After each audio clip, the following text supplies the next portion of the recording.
สวัสดีค่ะท่านผู้ฟังคะคนเฒ่ามาแล้วคนเฒ่ามาเล่ากฎแห่งกรรมให้ท่านฟังนี่ไม่ใช่นิทานนะเล่าของจริงให้ฟังนะผู้ที่ประสบการณ์มาแล้วท่านใดที่ปฏิบัติธรรมะอย่างเอกอุกปฏิบัติอย่างจริงใจต้องการจะรู้ว่าพระธรรมคำสั่งสอนของพระพุทธองค์เรานั้นเท็จจริงแค่ไหนในเมื่อปฏิบัติอย่างเต็มที่แล้วท่านผู้ฟังได้ฤทธิ์ทางใจฤทธิ์ทางใจคืออะไรคือเรียกว่าอภิญญาอภิญญาเป็นวิชาสูงสุดทางพุทธศาสนามี6 ข้อด้วยกันนะคะแล้ววันหน้าป้าไก่จะเล่าให้ฟังอันนี้ฟังเราว่าข้อที่1แสดงอิทธิฤทธิ์คืออิทธิวิธีเนี่ยแสดงอิทธิฤทธิ์ต่างๆได้เรียกว่าฤทธิ์ทางใจนะข้อ2แสดงฤทธิ์ได้นะคะก็มีตาทิพย์หูทิพย์รู้ใจคนอื่นแล้วก็ระลึกชาติได้ท่านผู้ฟังตอนนี้อยากจะอธิบายตาทิพย์เป็นไงตาทิพย์ก็หมายความว่าสามารถที่จะเห็นอดีตของตัวเองเห็นอนาคตเห็นสิ่งที่อยู่ในที่มืดนะคะอันนี้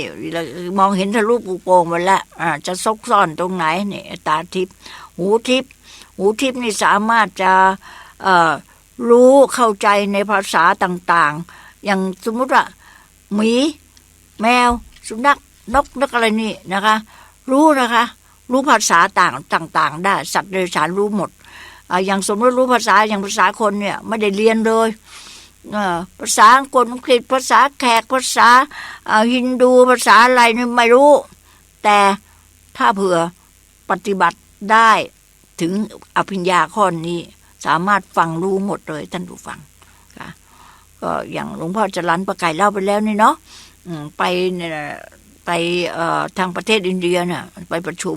ไปเจอพระสิงห์หนน่ะเห็นไหมคะหลวงปู่เทพดูดอนเนาะในมักกรีผลนะป้าไก่เคยเล่าไปแล้วนี่ถ้าเผื่อใครติดตามฟัง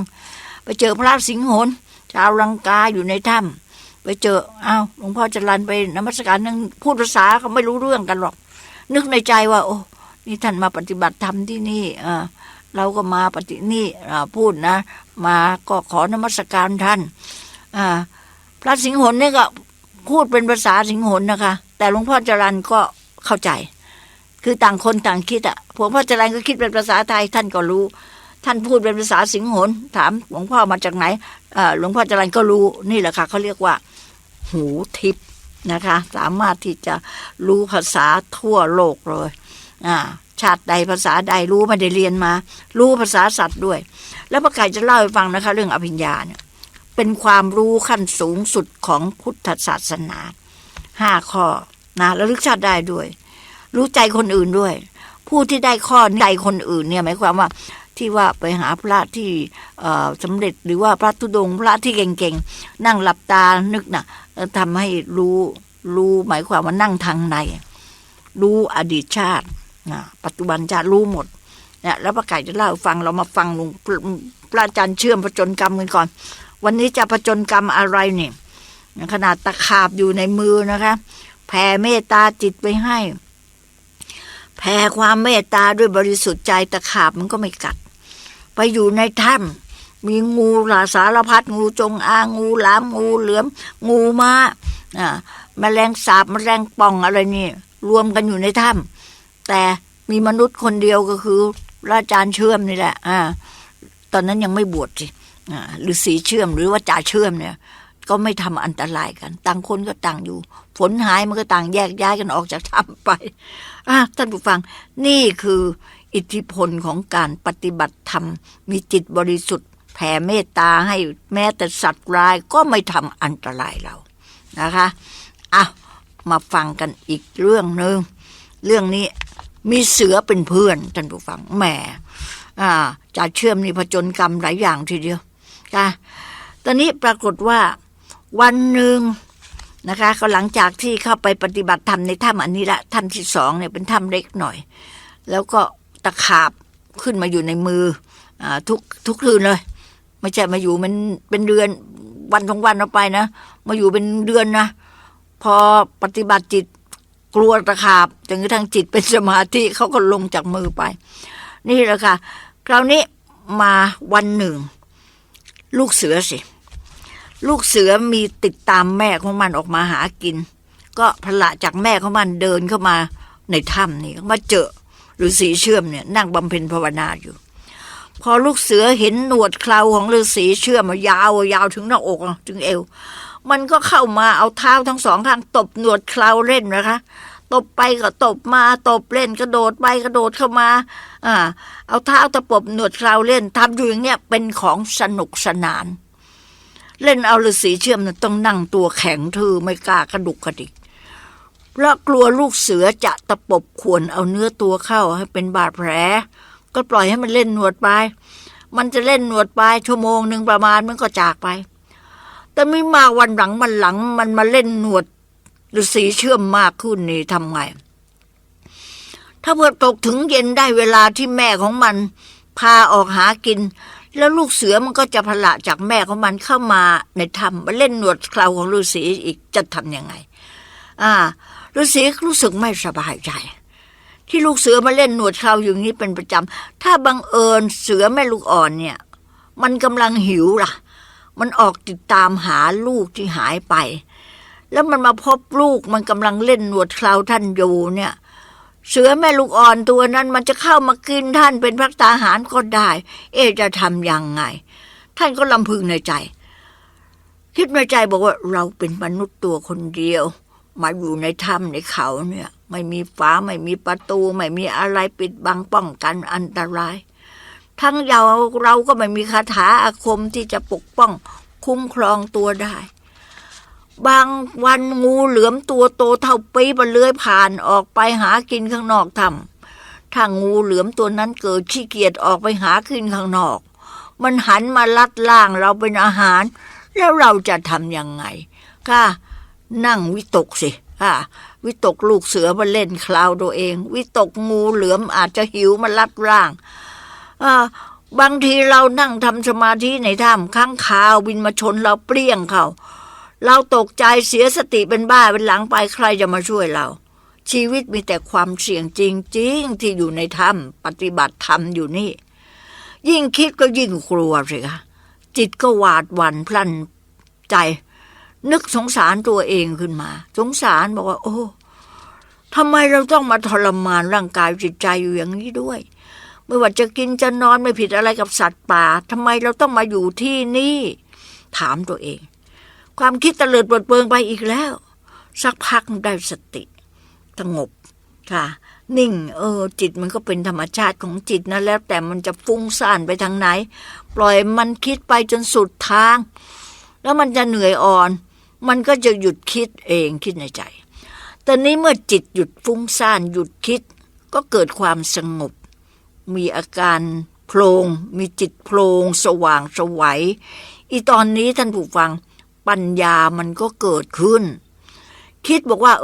ที่เรามาปฏิบัติธรรมอยู่ถ้ำนี้เราหนีความวุ่นวายของสังคมมนุษย์หนีมนุษย์ความสับสนหนีการแย่งชิงดีชิงเด่นหนีการอิจฉาริษยาพยาบาทหนีการจองร้านจองผลาญของสังคมใช่หรือไม่ถามตัวเองเราหนีมาใช่หรือไม่เพื่อค้นหาสัจธรรมใช่หรือไม่คิดทีแรกก็คิดไปเรื่อยคิดกลัวคิดอะไรฟุ้งซ่านจิตฟุ้งซ่านปล่อยให้มันคิดเตลิดเปิดเปิงพอได้สติก็หยุดคิดตอนนี้ปัญญามันก็เกิดก็ถามตัวเองว่าเราหนีความวุ่นวายหนีความชิงดีชิงเด่นหนีการอิจฉาริษยาหนีความจองล้างจองผลาญของสังคมมาปฏิบัติธรรมใช่หรือไม่เราออกมาเพื่อค้นหาสัจธรรมใช่หรือไม่ซึ่งเป็นธรรมะที่พระบรมศาสดาสมเด็จพระสัมมาสัมพุทธเจ้าทรงค้นพบและนำมาสั่งสอนพวกมนุษย์โลกแล้วเราจะมากลัวตายทำไมทั้งที่เราก็อยู่ในถ้ำในเขานี้มานานแล้วหลายเดือนเราก็ยังไม่ประสบพบอันตรายใดๆเลยเราอยู่ด้วยความปลอดภัยด้วยซ้ำไปสัตว์ร้ายทั้งหลายมันก็ไม่ทำอันตรายเรานี่เพราะบารมีของการปฏิบัติธรรมเมื่อฤาษีเชื่อมจะเชื่อมคิดอย่างนั้นก็ไม่ดอยกลัวแล้วเกิด ปิติยินดีขนลุกซ่าไปทั้งตัวมีความสุขเห็นอานุภาพของธรรมะคุ้มครองจากสัตว์ร้ายจิตสงบแล้วตอนนี้มีความสุขความสงบและมีจิตสบายเป็นที่สุดก็หลังจากที่ฤาษีเชื่อมปรับจิตใจของตัวจนเกิดสติปัญญาคิดพลิกจิตที่ขึ้นสู่ความแห่งการอาจหารมั่นคงเปี่ยมล้นไปด้วยความรื่นเริงบันเทิงใจในธรรมะรู้แจ้งเห็นจริงธรรมะปฏิบัติจริงปฏิบัติแท้สามารถคุ้มกันอันตรายได้ก็ลงมือปฏิบัติธรรมใหม่ทำสมาธิภาวนาต่อไปอีตอนนี้เอาเป็นเอาตายเลยเพื่อจะก้าวขึ้นสู่ธรรมะขั้นสูงต่อไปแล้วก็กล่าวกับตัวเองบอกว่าเอาล่ะคราวนี้เราจะทิ้งดิ่งสัก 3-4 วันคำว่าทิ้งดิ่งหมายถึงว่าจะปักจิตปักใจดิ่งลงสู่ห้วงสมาธิอันลึกล้ำโดยไม่มีการถอนกลับอีตอนนี้มันก็ยังฟุ้งซ่านอยู่ยังไม่มั่นคงฤาษีเชื่อมเริ่มเข้าที่นั่งสมาธิภาวนาตั้งแต่เช้าไม่ยอมกินอาหารจิตดิ่งลึกทรงตัวอยู่ในห้วงสมาธิก็จิตโพลงสว่างไสวดุจพระอาทิตย์ลอยเด่นอยู่ห้วงอวกาศรู้สึกว่าจิตลุกคือจิตโพลงสว่างจิตสว่างค่ะคราวนี้เมื่อออกจากสมาธิก็เปลี่ยนมาเป็นอริยบทเดินนอกธรรมรู้สึกอิ่มเอิบใจชุ่มชื่นใจล่างเหมือนจะลอยไม่รู้สึกหิวโหยเลยมันสบายกายสบายใจสบายยังบอกไม่ถูกทำให้ฤาษีเชื่อมเพิ่มความมั่นคงในการปฏิบัติธรรมยิ่งขึ้นคิดในใจบอกว่าจิตคนเราเนี่ยมีอำนาจเหนือร่างกายนะถ้าเราฝึกจิตได้ดีถึงขนาดด้วยอำนาจสมาธิแล้วจิตสามารถบังคับบัญชาร่างกายไม่หิวโหยได้ไม่เจ็บป่วยได้เจ็บปวดเจ็บขาเจ็บแข้งเจ็บมือเจ็บไม้เจ็บหลังถ้าเผื่อว่าด้วยอำนาจสมาธิอย่างเต็มขั้นแล้วสามารถช่วยไม่ให้เจ็บปวดเนื้อตัวได้ไม่ให้เหน็ดเหนื่อยได้ไม่ให้ง่วงเหงาหาวนอนได้การปฏิบัติธรรมจริงๆมันดีอย่างนี้นะจิตนึกจิตคิดก็มีความปิติมีความอิ่มใจมีความเชื่อมั่นในการปฏิบัติธรรมะน้ำตาไหลพรากด้วยความปิติท่านผู้ฟังคราวนี้ก็มีอยู่วันหนึ่งเพื่อนฝูงเก่าๆสมัยเป็นทหารด้วยกันได้พากันไปเยี่ยมถึงถ้ำนะคะพอรู้ว่าถ้ำบ่อถึงถ้ำบ่อยาถ้ำบ่อยาซึ่งก่อนจะไปเยี่ยมจ่าเชื่อมเนี่ยพวกเขาไปหาหลวงพ่อนิยมกิตะวีโลนะคะกิตะวีโลหลวงพ่อนิยมนะพระอาจารย์ของฤาษีเชื่อมหลวงพ่อก็บอกกับพวกเขาพวกเพื่อนๆจ่าเชื่อมบอกว่าพวกเจ้ามาก็รีแววไปดูไปเยี่ยมไอ้คนปากเคลายาวสิที่ทำบ่อยาสักหน่อยเถอะเพราะว่าไอ้ฤาษีเชื่อมสุ่มประดิษฐ์เนี่ยจำได้เมื่อเวลาเนี่ยมันไว้หนวดไว้เคลายาวจนถึงหลังถึงเอวใครๆเรียกมันว่าไอ้เคลาบ้างไอ้คนป่าคนบ้าบ้างมันอยู่ในถ้ำบ่อยาคนเดียวมันทำตัวเป็นฤาษีชีไพรมานานหลายเดือนแล้วนะมันไม่ยอมกลับบ้านสักทีไปดูมันหน่อยเถอะมันเป็นยังไงเพื่อนๆได้ฟังดังนั้นก็เอาต่างไม่เชื่อจะเชื่อมสุประดิษฐ์เมื่อครั้งเป็นทหารด้วยกันประพฤติตัวเป็นเพลย์บอยท่านผู้ฟังจะไปปฏิบัติหนวดเครายาวผมยาวปฏิบัติเป็นฤาษีชีไพรได้ยังไงมันรักความสนุกสนานเพลย์บอยจะตายมันเกียบขี้ไก่ก็ไม่ฟอก็ปรากฏว่าหลวงพ่อบอกไปดูมันหน่อยสิมันอยู่ในถ้ำบ่อยานั่นน่ะมันเป็นยังไงมันอยู่คนเดียวแล้วพวกเพื่อนๆก็ได้เห็นเขาจริงๆค่ะเมื่อไปพบนะคะพบจ่าเชื่อมเพื่อนเก่าของเขาวันนี้กลายสภาพเป็นฤาษีชีไพรอยู่ในถ้ำหนวดเครายาวผมยาวเสื้อผ้าเก่าคล่ำคล้ากระดุกกระดิ่งเหมือนผ้าคีริ้วจริงๆเลยเล่นเอาพวกเพื่อนๆต่างตกตะลึงไม่กล้าพูดจาเล่นหัวหยอกล้อเหมือนแต่ก่อนในที่สุดพอไปเห็นก็ยกมือไหว้ฤาษีเชื่อมกันทุกคนแล้วนึกในใจว่าไอ้เจ้าเชื่อมเพื่อนเรานี่มันเอาจริงแฮะปฏิบัติธรรมอยู่ในถ้ำคนเดียวแฮะมันคงจะมีคุณธรรมดีๆเป็นแน่ทีเดียวนะ แต่ถึงแม้ว่ามันจะไว้หนวดไว้เครายาวผมลุงลังแต่หน้าตาผิวพรรณมันสดใสแล้วอีกอย่างหนึ่งมันก็ไม่ค่อยพูดคุยเหมือนแต่ก่อนดูสำรวมขึ้นเยอะแฮะเพื่อนๆแปลกใจนะคะดังนั้นเพื่อนๆก็เลยต่างสำรวมจะยกมือไหว้กันเป็นแถวเลยกิยาวาจาก็ต้องพูดด้วยความมีสัมมาคารวะท่านผู้ฟังสมัยที่ดำรงเพศเป็นฤาษีน่ะวันหนึ่งปรากฏว่าฤาษีเชื่อมไปที่สำนักสงฆ์ถ้ำสิงโตจังหวัดลพบุรีไปทำไมไปนมัสการหลวงพ่อขันวิปัสสนาจารย์ผู้มีชื่อเสียงและเป็นพระหมอรักษาโรคด้วยก็ไปนมัสการนะคะปรากฏว่าไปนมัสการหลวงพ่อขันไปอยู่2 วันก็เกิดเหตุร้ายแรงฤาษีเชื่อมได้เข้าไปในห้องเก็บบินซินและโซดาไฟของสำนักสงฆ์